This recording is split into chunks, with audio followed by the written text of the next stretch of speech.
So I've just taken some tree cuttings of some of my fruit trees, and here we have black mulberry. Behind it we have white mulberry.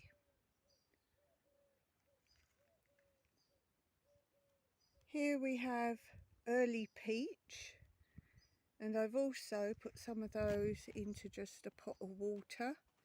See if there's any difference in doing that.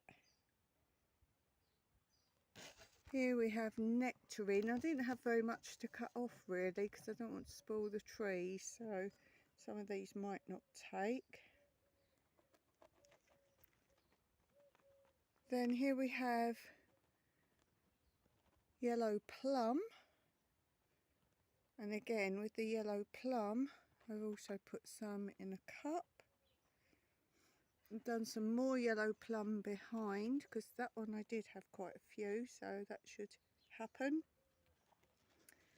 Then here I have purple plum,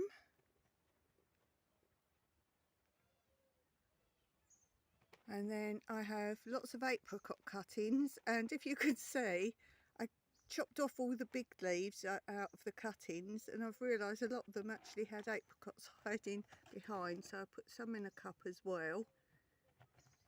And then we've got some more apricot in a cup there, and some more apricot cuttings there. A little bit late for taking the cuttings of those, as you can see, because they've got fruit and leaves on. So that gives you some idea how many apricot fruits we've got coming on our trees. And then the last pot I did some rosemary cuttings. And for this time, apart from the ones in the cups, I've used a little bit of rooting compound. Now the rooting compound's quite old now.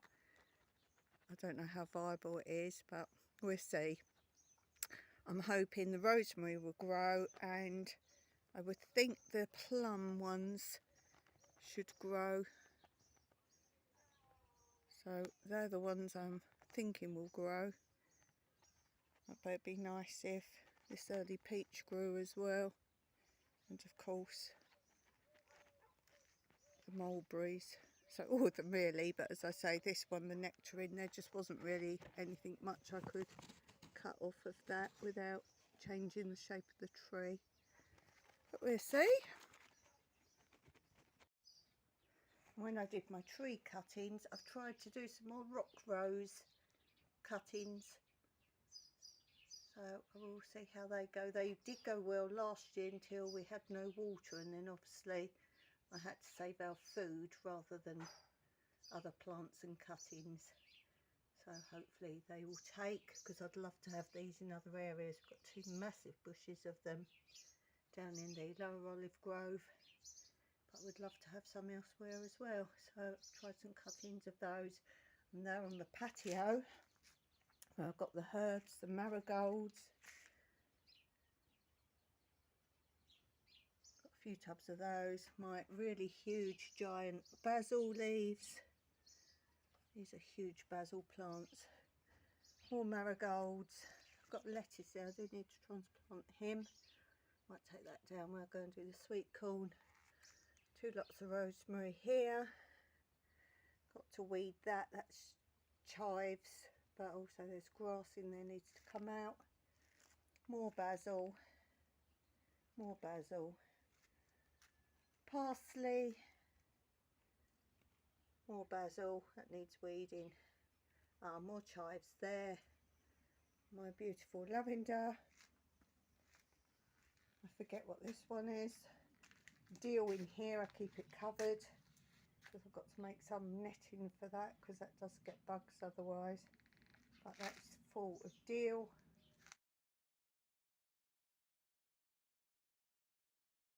Over here we have endives, two different types. Chicory. This is a new type of endive in here.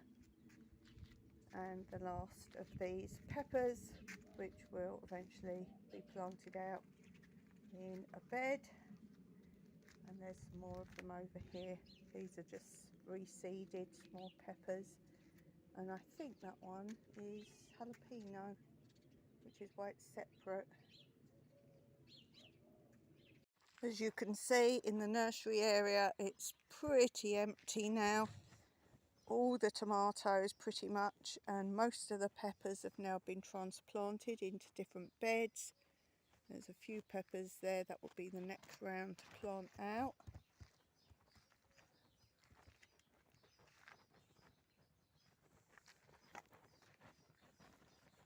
So there's those. And the bottle farm, I've just cleared some of this to transplant. I had sweet corn there, which I'm about to go and transplant. We still have a few over here and some more over here, which I've yet to have a look how they're doing. I'm going to water them today. And these are the sweet corn I've just emptied out. These are in cat food bags, and I'm going to transplant those into the hugelkultur bed. And then I have transplanted, these are all watermelon. These are transplanted, these are all indoors at the minute. So these are all watermelon plants for my indoor garden, and I need to work on transplanting more of the indoor garden stuff. Some more deal, and as you can see, lots of it now needs transplanting, so I need to go through those, and I have 5 minutes. And if you recall, I did say in my last video that I've grown oregano for the first time. This is a plastic pot, and I was told to grow it in a terracotta pot, which I did, and none of it came up. But now you can see some has come up, but it was so much slower. And then more to transplant, which I'll go through and do. Different melons, broccoli, cucumbers, tomatoes. I have gone through what all these are growing in a previous video, so go back and look at that if you want to know all what's growing indoors. And as I say, next job will be to transplant these once I've finished raking up all our grass on our huge plot of land. Little update on my food forest. This is my purple plum. We're just starting to get little buds and pollen coming. Lots of green going on there. Leaves at the top. These are, I've taken cuttings from all of these, but as you see, they're still quite stick-like, so I didn't want to take too much away from those. We have my apricot trees, 2 apricot trees, and they have lots of apricots growing in good bunches. They're hard to see if you step away, quite camouflaged at first. All these green circles. There's quite a lot of apricots on those. We've got another one behind. It's on its last legs, but still producing apricots. And then here we have yellow plum tree, very green. Still lots of fruit on a lot of my trees. Still got dates on the date palm. Some baby olive trees. Lots of lemons, really good sized lemons. My lemon trees.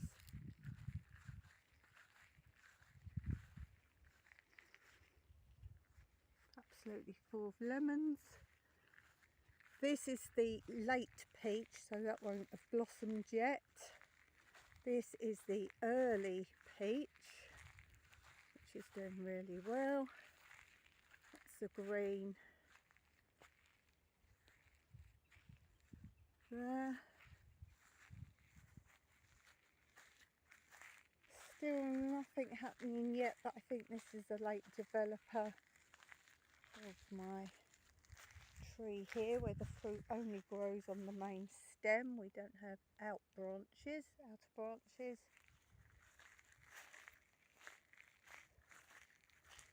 This is one of the nectarines, blossom, and then we have the two mulberry trees. One is a black and one is a white.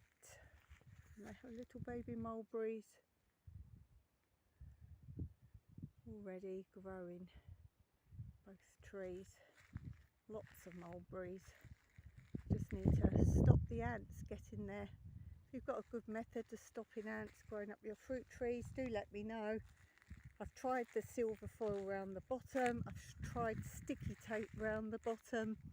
There is a paint you can get, but we can't get it in Cyprus and it can't be imported in, a special paint. If you've got any good tips to stop ants running up and eating your fruit, then please do let me know.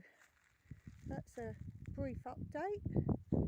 Obviously more olive trees over here, yucca plants where we eat the fruit off of those. Hope you enjoyed this little catch up. And until next time, as always, Meraki.